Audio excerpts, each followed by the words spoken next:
ดึกๆเข้ามามีลมแห้งขึ้นเนาะลมพัดแห้งเขาเย็นเขาเลย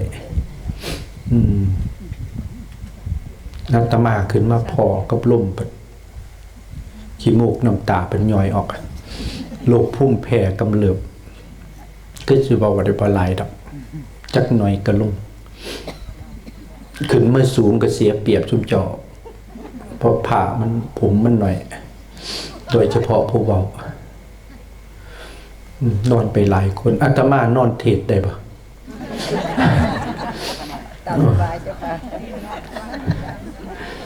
อาตมาไปจังหวัดศรีสะเกษได้ยินหลวงพ่อองค์หนึ่งได้ยินแต่เสียงทั้งหอกระจายข่าวเทศป้องว่อง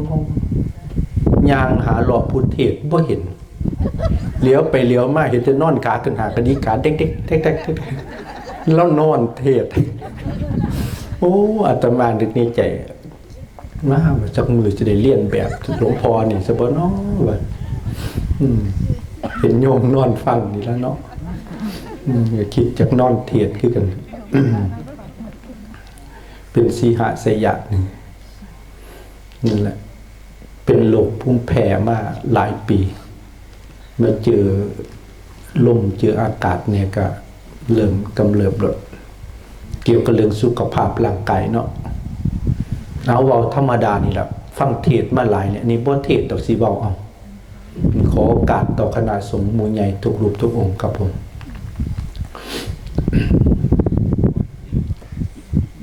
รักษาเอา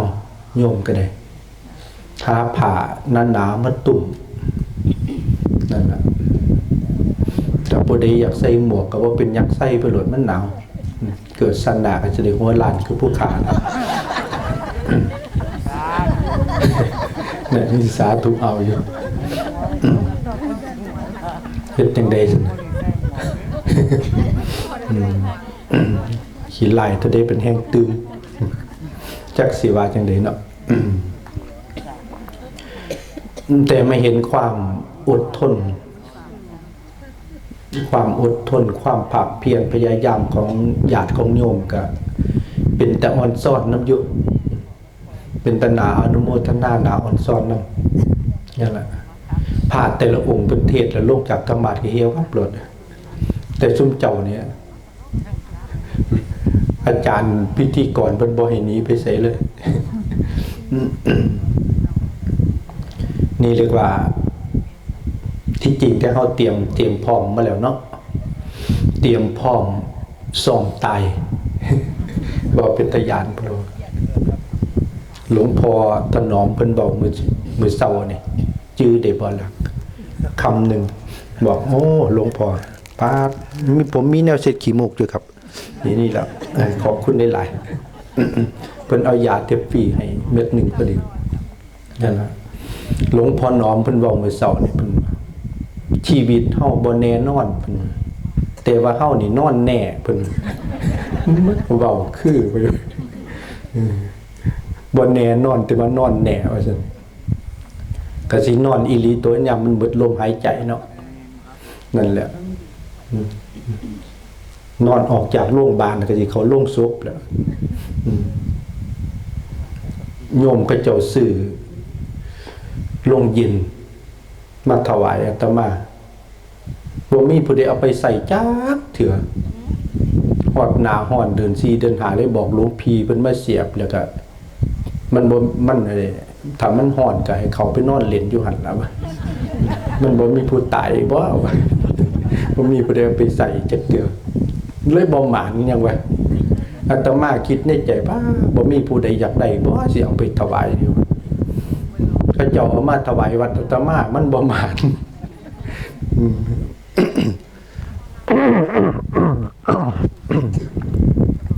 อุตส่าห์เขียนไว้อยู่ศาลาโรงเย็นจังดีเขียนหมายเลขโทรศัพท์ไว้หยุดหายใจเมื่อไหร่ก็โทรมามันเลยบ่โทรมาจากคน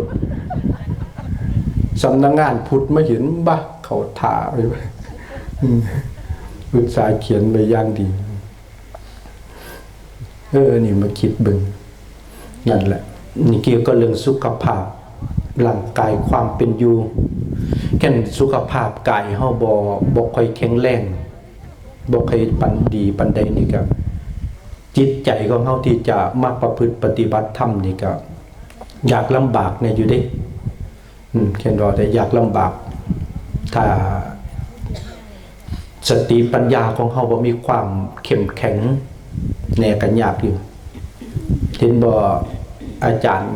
ถนอมเพิ่นบอกว่าหลังจากงานปฏิบัติทำแล้วเพิ่นจึงมีการรับสมัครเดินธุดงค์รับสมัครเดินธุดงค์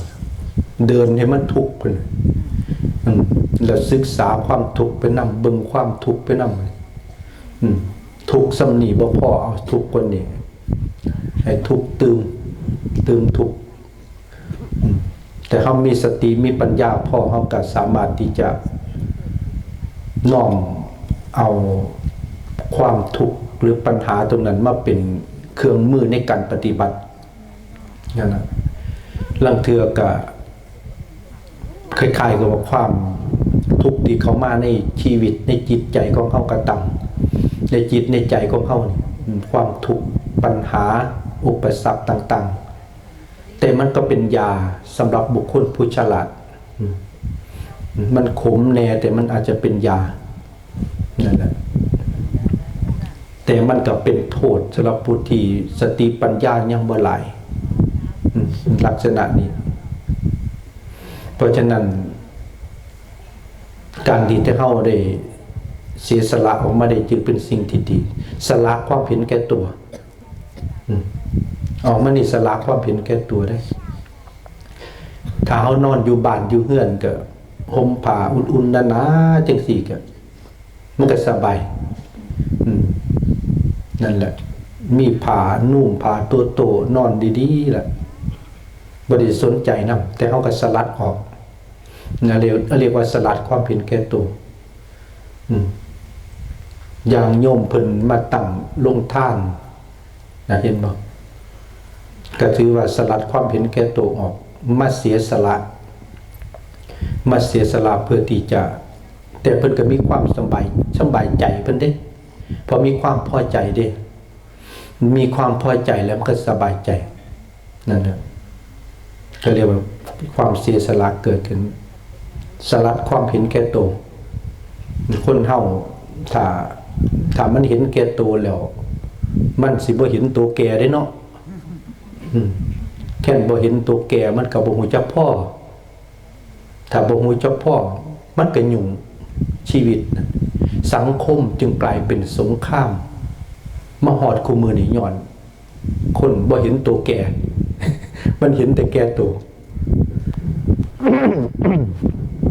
แต่เห็นความแก่ความเจ็บความตายที่จะรออยู่ในข้างหน้าทั้งสิ้นมันสิบ่ประมาทความอยากได้อยากมีอยากเป็นที่มันเกินจังซี่มันก็สิคอยอ่อนลงตัดลงไปนั่นแหละความเสียสละก็สิเพิ่มขึ้นนั่นแหละหลังจากนั้นความ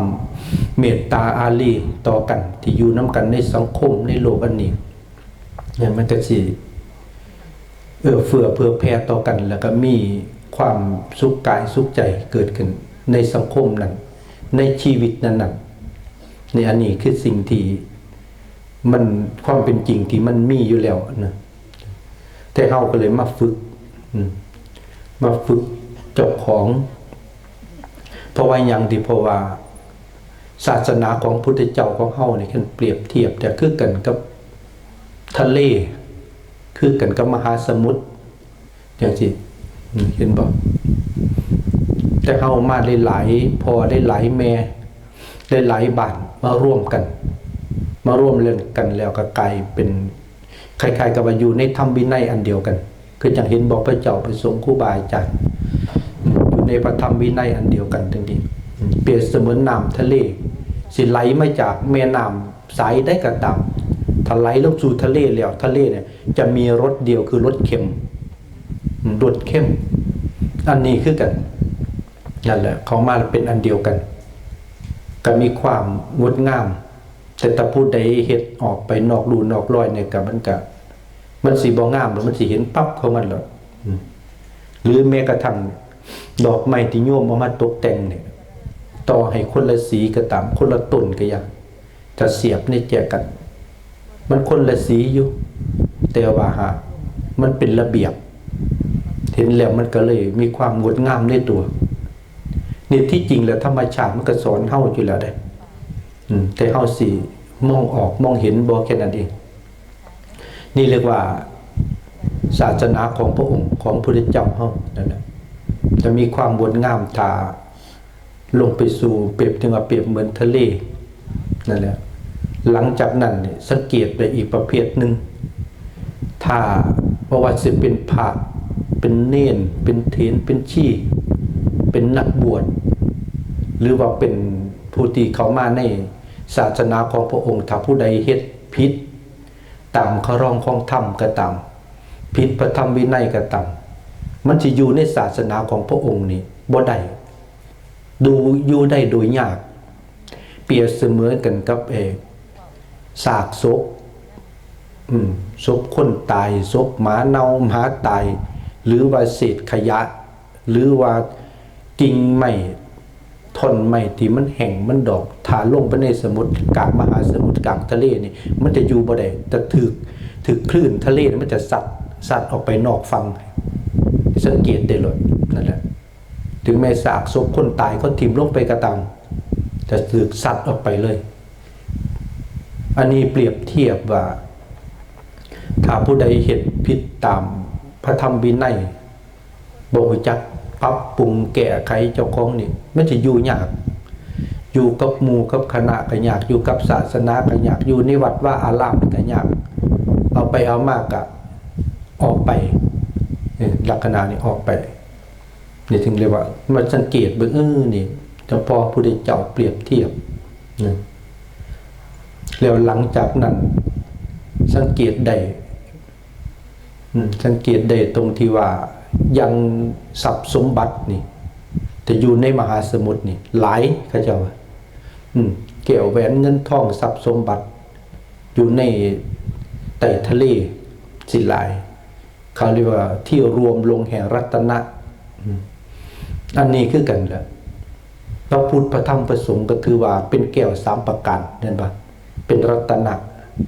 มันเป็นแก้ว3ประการจึง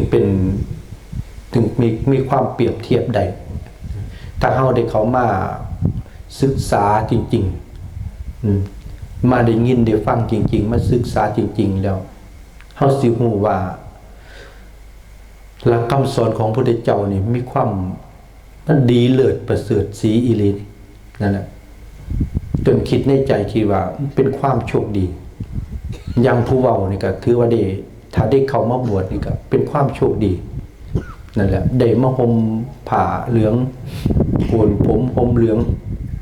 อยู่ในศาสนาของพระพุทธเจ้ายกเอาพระพุทธเจ้าเป็นพ่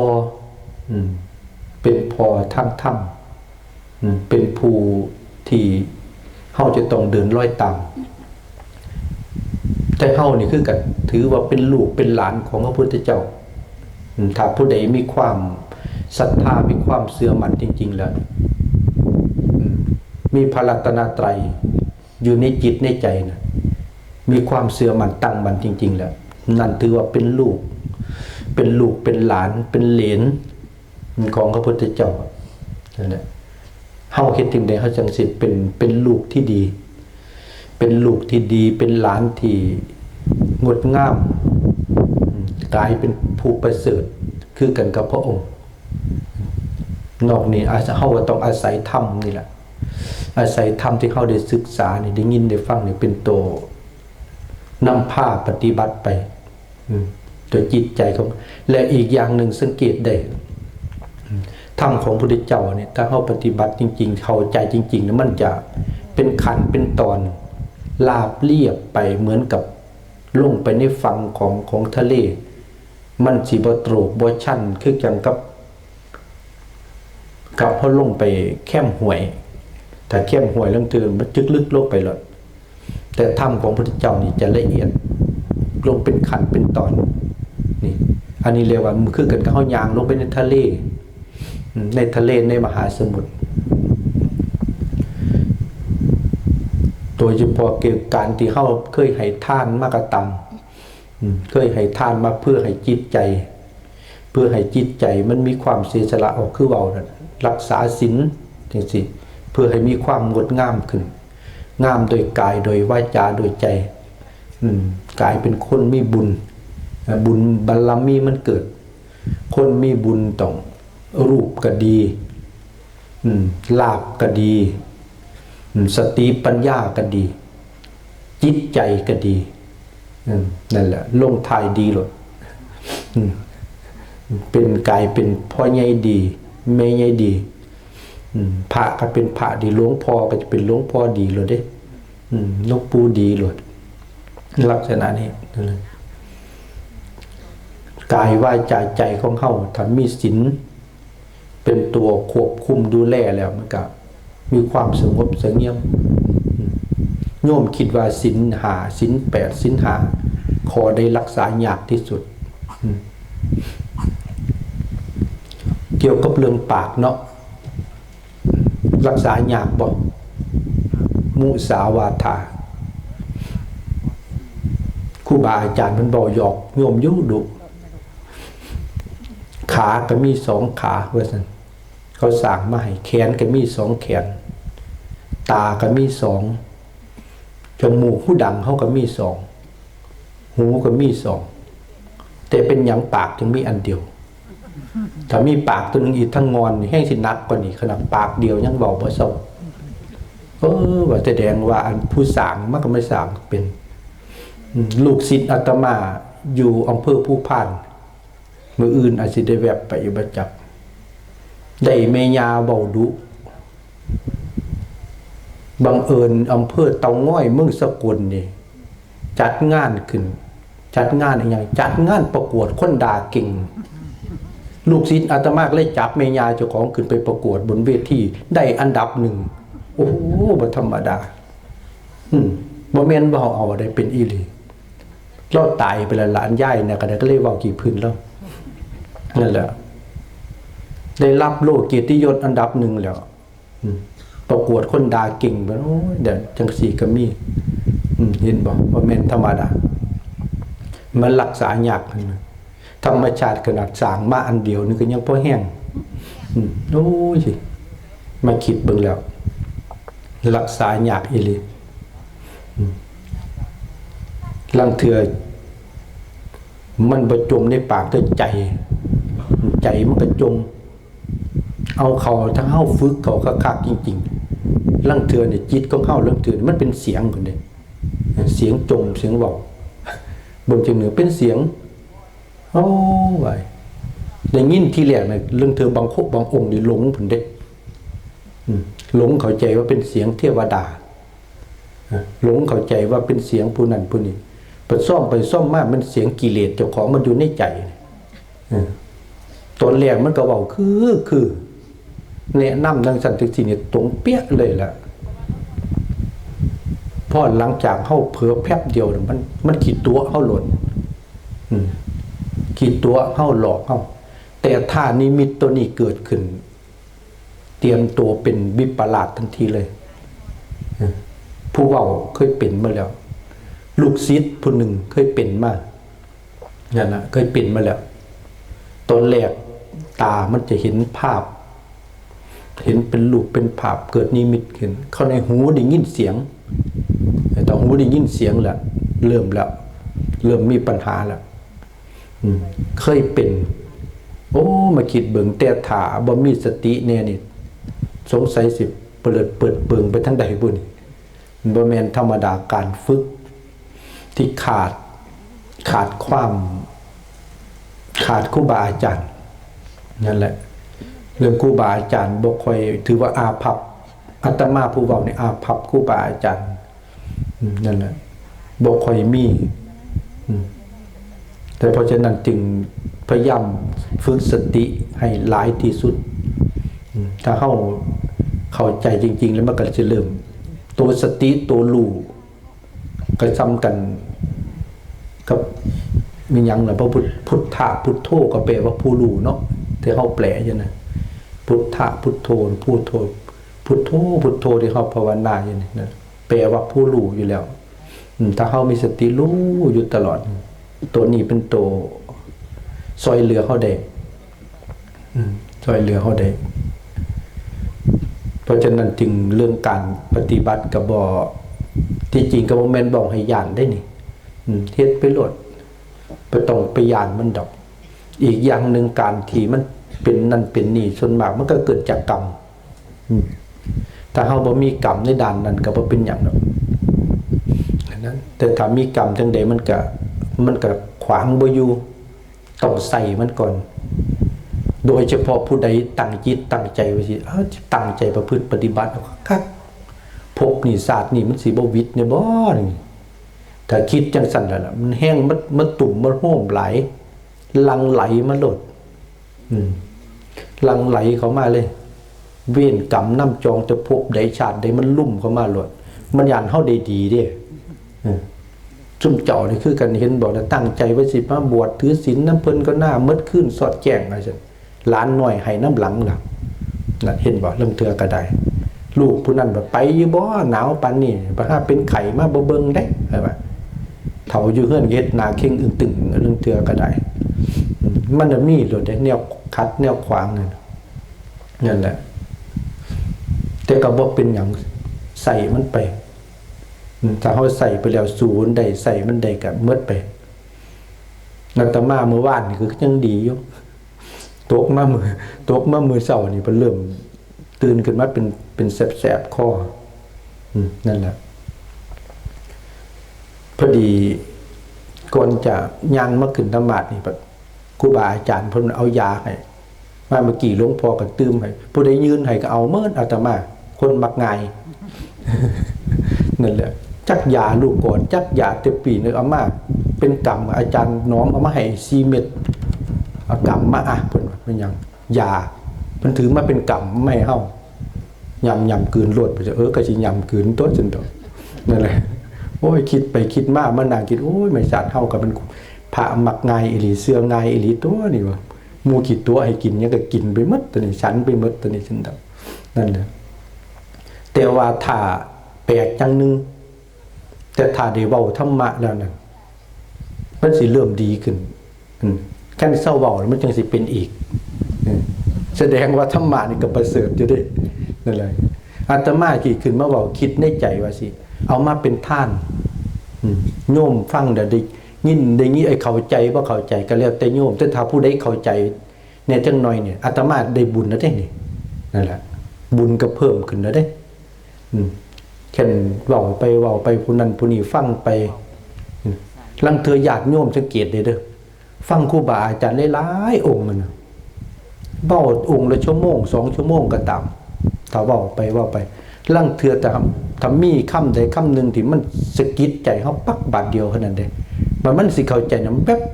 บาดเดียวมันวะหล่นในความรู้สึกน่ะมันเร็วกว่าฟ้าเหลื่อมมันแบบบาดเดียวมันก็แจ้งปั๊บหรือในความรู้สึกแจ้งตัวนี้บ่แม่นแจ้งแบบสว่างแบบนั้นเลยแจ้งในปัญญามันเข้าใจวึบเข้ามาดอกนั่นแหละคืออย่างอาตมาเคยฟังบางทีครูบาอาจารย์เมื่อสนทนาธรรมเนี่ยบางทีอาตมาก็มักไปนั่งฟังแค่บ่ฟังไกลๆก็ไปฟังไกลๆนั่นแหละอย่างครูบาอาจารย์เพิ่นบอกว่าที่จริงแต่กี่เนาะหลายปีเพิ่นว่าที่จริงนี่ชีวิตของเฮานี่มันบ่มีหยังเด้แล้วว่าที่จริงมันไม่มีอะไรตั้งแต่เริ่มต้นครั้งแรกเลยมาคิดพอไม่มีข้อแม้ตั้งแต่เริ่มต้นที่แรกมันแม่นอีหลีตัวนี้ว่ะมันบ่มีอีหยังตั้งแต่ที่แรกนั่นแหละป้องง่ายๆว่าแค่นเฮาเกิดความตายก็รอท่าแค่นเฮาตายปุ๊บความเกิดก็รอดท่าแต่ที่จริงแล้วธาตุ4ขันธ์5ตามธรรมดามันมาประกอบใส่กันซื่อๆสำรวจขั้นนึงแหละพอลื้อออกแล้วมากแล้วบ่มีหยังแม้กระทั่งตัวจิตดวงนี้คือกันแค่นบอกแต่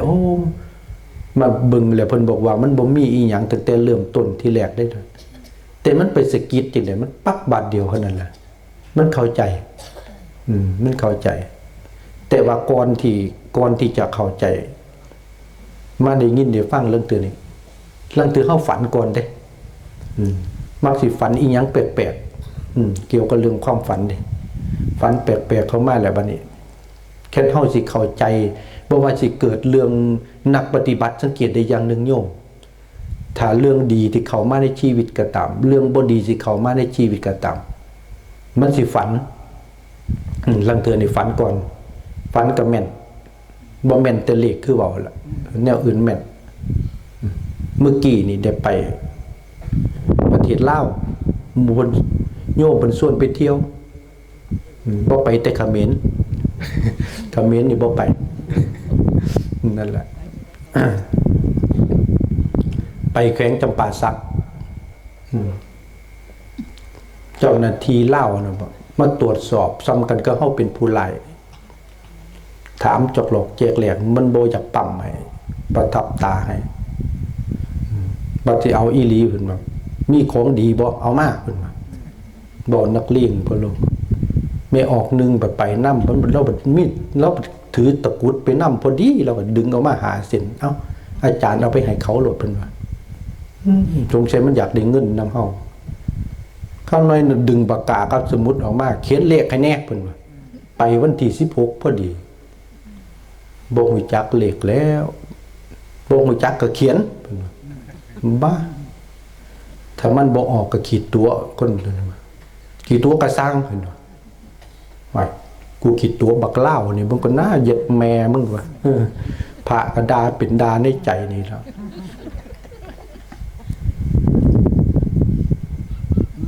ผัดมาเขียนซะอัน873นั่นปัดเลขออกย่ำเมื่อแรงแบบมาออก37แม่มันนี่ก็ได้โอ้ยกูว่าสิขีดตัวมึงบักคักๆจนดอกเล่ามันยังมาออกอีก38เลขไทยมาคักนึงว่าขีดตัวมันคักๆอยู่ได้ว่ามันบอกเป็นตะสั่งพะโลสุดก็เลยว่าจังซี่ไปเที่ยว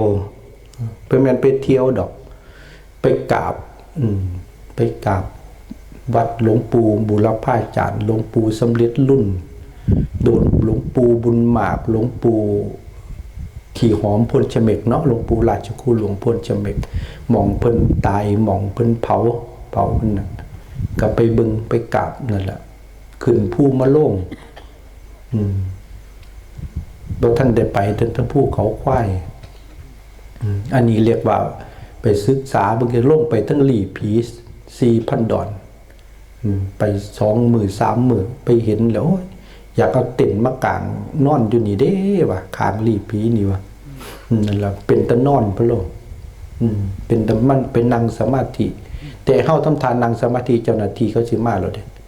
จักเขาญาติอีหยังอันนี้เว้าพื้นนั่นน่ะ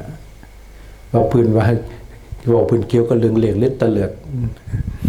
นั่นแหละก็เรียกว่าฝันมันสิฝันแม่นฝันเกี่ยวกับเรื่องสิ่งที่เข้ามาในชีวิตของเฮานี่นั่นแหละนักปฏิบัติทั้งหลายดังเทื่อนี่ฝันยามเฮาสิไปสิเกิดปัญหาในชีวิตถึงมันก็มีความฝันขึ้นมาถ้าสมาธินิ่งๆเนี่ยจักหน่อยได้นั่นแหละแต่ต่อไปมันก็สิเริ่มถ้าจิตมันนิ่งเป็นสมาธิแล้วเนี่ยเดี๋ยวจักหน่อยก็มันก็สิมีปัญญาของมันตอนแรกความสุขที่เกิดขึ้นก่อนผู้ที่ได้สมาธินี่ที่จริงแล้วเนี่ยมันมีความสุขแต่ได้มีความสุขนั่งสมาธิจิตใจนิ่งบ่อยากบอกอยากคุยนำผู้ใดได้มันสิเฉยไปจังซี่มีความสุขอันนี้เรียกว่าผู้ที่ฝึกสมาธิได้ตัวสมาธิตัวนี้เนี่ยมันสามารถที่จะ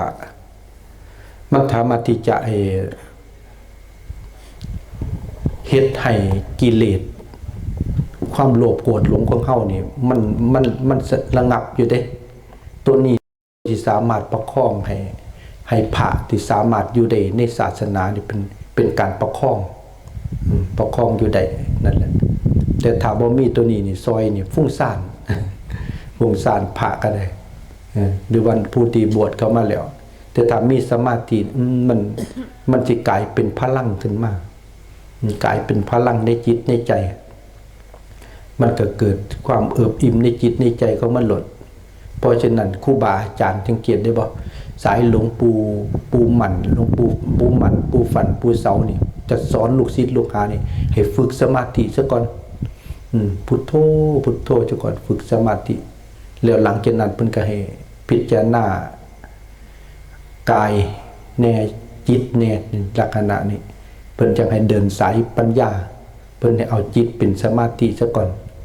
ตรงนี้นะแต่ถ้าผู้ใดเป็นคนคิดหลายเป็นคนวิตก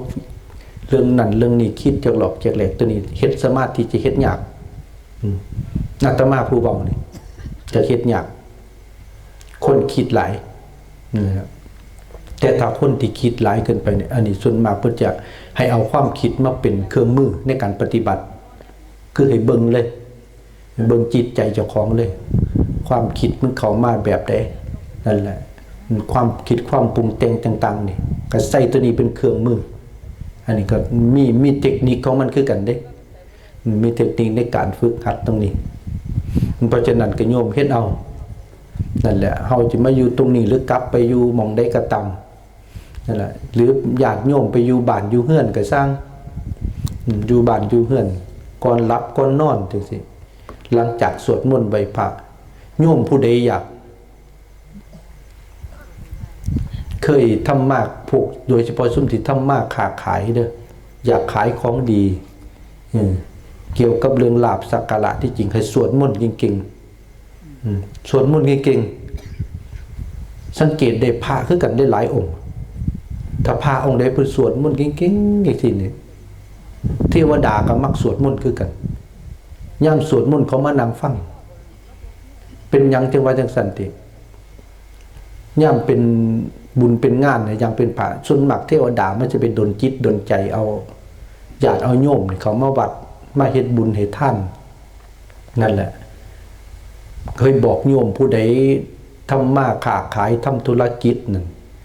ก่อนหลับก่อนนอนสวดมนต์ไหว้พระเก่งๆสวดไปโลดนี่บอกเพิ่นเขาเจ้าก็บ่ได้อีหลีเด้นั่นแหละแต่ผู้เว้านี่บ่ค่อยปานใดแค่อยู่ผู้เดียวนี่ก็อยากขี้ข้านนิดจังน้อยอยู่แต่หาเรื่องนั่งเนี่ยบ่ขาดเรื่องนั่งบ่ขาดเรื่องเดินจงกรมก็บ่ค่อยขาดแต่ว่าเรื่องสวดมนต์นี่บ่ค่อยเก่งจริงอาจารย์น้อมนี่ก็สวดมนต์เก่งเด้นั่นแหละมักสวดเพิ่นก็ได้ครูบาอาจารย์หลายๆรูปเพิ่นมักสวดมนต์นี่แหละโยมผู้ใดทำมาค้าขายสวดรวดก่อนหลับก่อนนอนสวดมนต์ไหว้พระสวดมนต์แล้วบัดนี้นั่งสมาธินั่งหลดนั่งสมาธิภาวนาสังเกตเบิ่งลูกก็หลับหลานก็ไปนอนแล้วเจ้าของขันหน้าก็แจบปุ๊บเพิ่นเอาเลยนั่งภาวนาเลยนั่นได้สำเร็จก็ต่ำเฮ็ดไปหลดนั่นแหละเฮ็ดหน่อยๆแต่ว่าเฮ็ดดุเฮ็ดหน่อยๆแต่เฮ็ดดุให้กลายเป็นความเคยชิน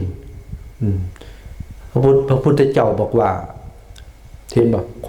วามคิดของเฮาถ้าคิดดุมันจะกลายเป็นความประพฤติความประพฤติของเฮาความประพฤติกับความประพฤติการกระทำดุก็กลายเป็นความเคยชินความเคยชินกลายเป็นอุปนิสัยนั่นแหละ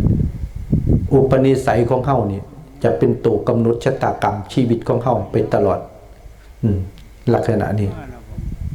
เพราะฉะนั้นจึงแต่เฮาก็บอกง่ายๆต้องอาศัยการฝึกหัดขัดเกลาของเฮาไปเรื่อยๆไปเรื่อยๆนั่นแหละจนกว่าจะชีวิตนี่จะหมดล่มพุ่นล่ะแม้กระทั่งใกล้สิตายก็ยังปฏิบัติถ้าผู้ที่เอาอีหลีตัวนี้ได้เป็นตัวที่จะซอยเหลือแต่เฮาซอยเหลือแต่เฮาถ้าเฮาสร้างความสุขให้มันเกิดมันมีขึ้นตั้งแต่สมัยเฮายังมีชีวิตอยู่นี่ก็สร้างบุญให้เกิดมีขึ้นสร้างความสุขให้มันเกิดมันมีขึ้นตอนที่เฮายังมีชีวิตอยู่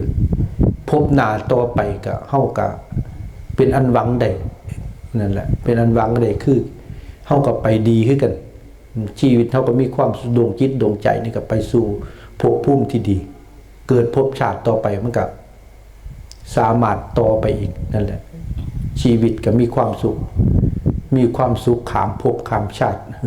ถ้าผู้ใดทุกข์ในชาตินี่กันทุกข์ข้ามภพข้ามชาติคือกันลักษณะนี้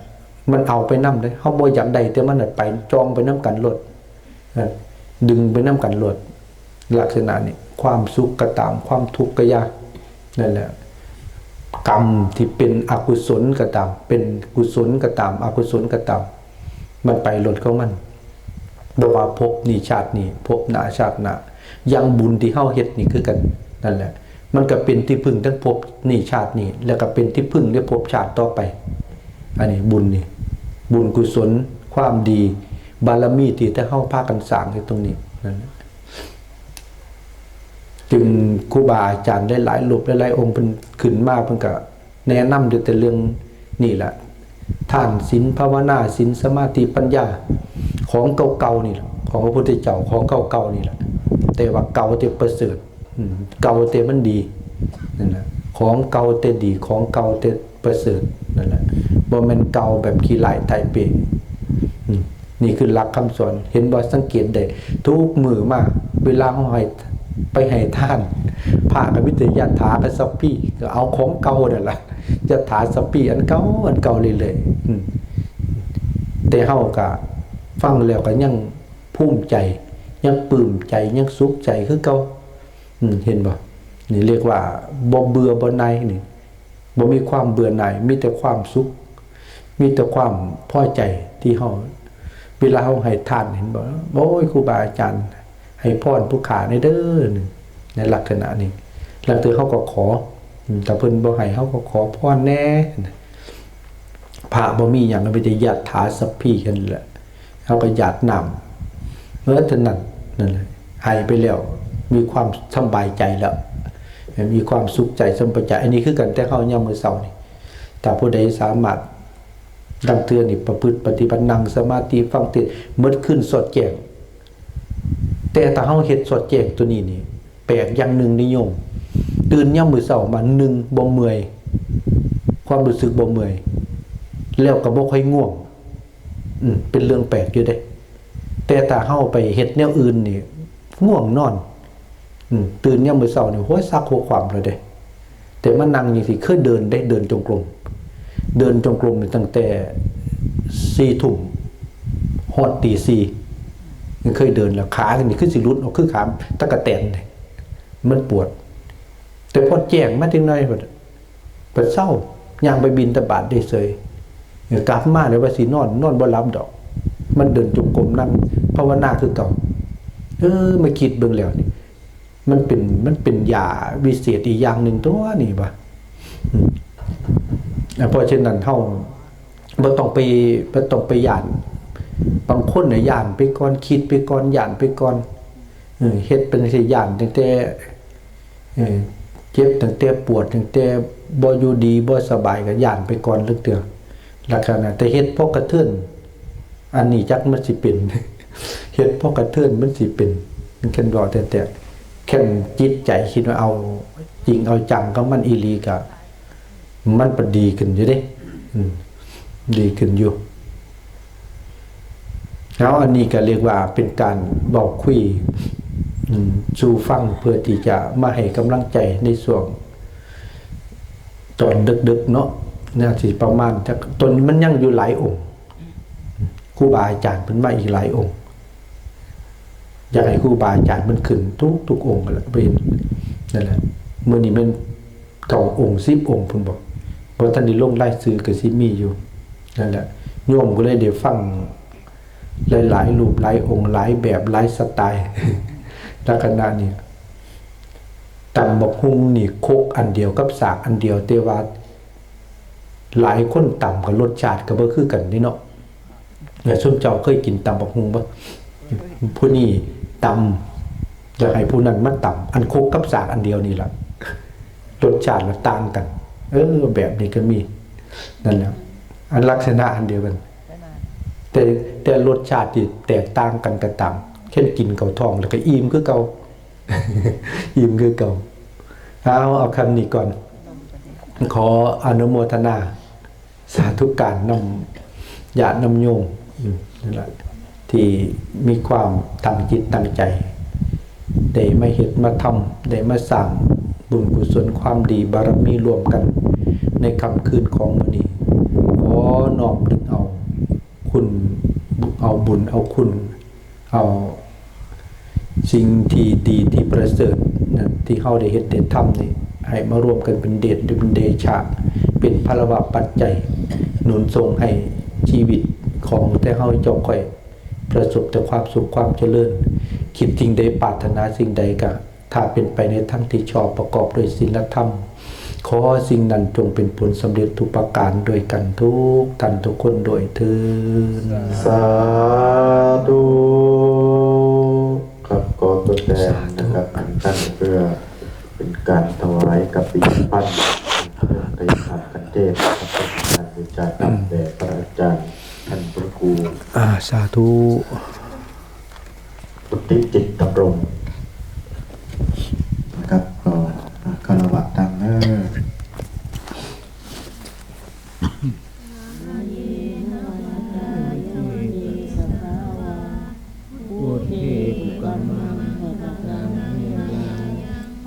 พุทโธปฏิคันหันตัวใช้หันตังกาหารันตะเลสังวานิตุงวะพุทเทกาเยนะวาจายวาเจตัสสวา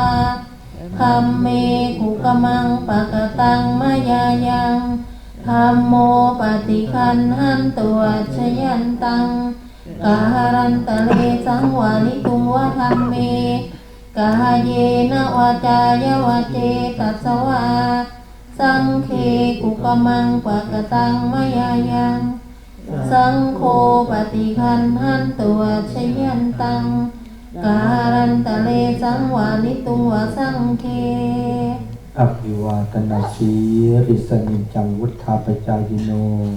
จัตตารโอธรรมาวัฏันติอายุวันโนสุขังภะลังสา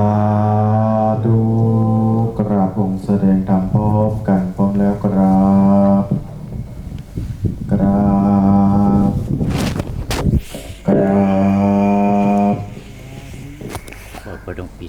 ครับก็ธรรมเทศนาที่จบลงไปเมื่อสักครู่นั้นก็ได้รับความเมตตาจากท่านพระครูวุฒิจิตธรรมรงค์เจ้าวาดวัดป่าบรมจิตตำบลผานกเขาอำเภอภูกระดึงจังหวัดเลยก็กราบขอบพระคุณอย่างสูงยิ่งที่มีความเมตตามาเป็นองค์แสดงธรรมในค่ำคืนนี้กระผมก็ไม่มีสิ่งใดที่จะตอบแทนขอ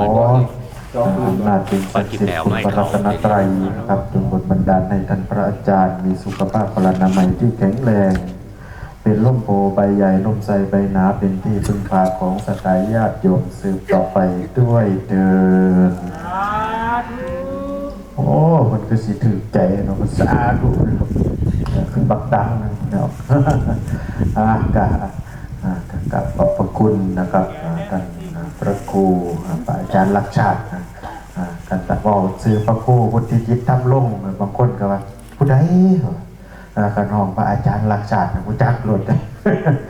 เข้ามาเพิ่นซื้อพระอาจารย์ลักษณ์ชาติแต่ว่าในนามที่นามเพิ่นคือท่านพระครูวุฒิจิตธรรมรงค์อยากในนามเต็มนะครับเป็นพ่อแม่ครูบาอาจารย์ที่มีความเมตตานะครับมาแสดงธรรมเริ่มหนาวแล้วไม่ออกเนาะว่าบ่หนาวมันได้เนาะเก่งเลยออกหนาวจะโดนเราบอกอาตมากับบ่หนาวมันได้จะได้หาผ้ามาห่มคือกันการผ่านในการแสดงธรรมมาการหลายรูปหลายองค์การรู้สึกว่าหนาวกันห่มผ้าเด้อไม่ออกอันบ่ได้ฟังโอมมากกะสนน้ำมูเอาหมดในลำดับต่อไปนะครับก็กระผมขอกราบอาราธนานิมนต์พระอาจารย์บุญมา